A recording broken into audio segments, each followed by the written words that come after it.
નમસ્કાર ખેડૂત મિત્રો, ખેડૂત પ્રિય ચેનલમાં આપનું સ્વાગત છે।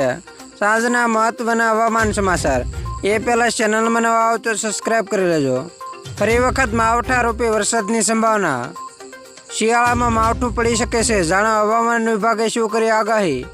કાતિલ ઠંડી વચ્ચે કમોસમી વરસાદની આગાહી। વેસ્ટર્ન ડિસ્ટર્બન્સથી ઉત્તર ભારતના હવામાનમાં પલટો આવશે।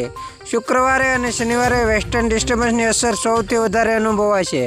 રાજ્યમાં સત્તાવાર રીતે ચોમાસાની વિદાય થતાં શિયાળાની અસર વર્તાઈ રહી છે અને સવારમાં ફૂલ ગુલાબી ઠંડી પડવાની શરૂઆત થઈ ગઈ છે। ત્યારે હવે રાજ્યમાં શિયાળામાં વરસાદી માવઠું પડવાની આગાહી હવામાન વિભાગે કરી છે। હવામાન વિભાગે તાજેતરમાં જ આગાહી કરી છે કે વેસ્ટર્ન ડિસ્ટર્બન્સને કારણે રાજ્યમાં શિયાળા સમયે માવઠું પડી શકે છે। મળતી માહિતી મુજબ તાજેતરમાં જ હવામાન વિભાગે કમોસમી વરસાદની આગાહી કરી છે, જેથી રાજ્યના કેટલાક વિસ્તારોમાં શિયાળા સમયે માવઠું પડી શકે છે।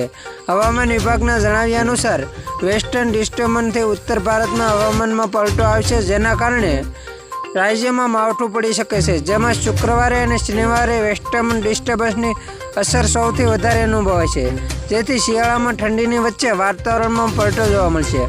હવામાન વિભાગના જણાવ્યા અનુસાર વેસ્ટર્ન ડિસ્ટર્બન્સને કારણે દેશના ઉત્તરના રાજ્યોમાં હવામાનમાં પલટો આવી શકે છે।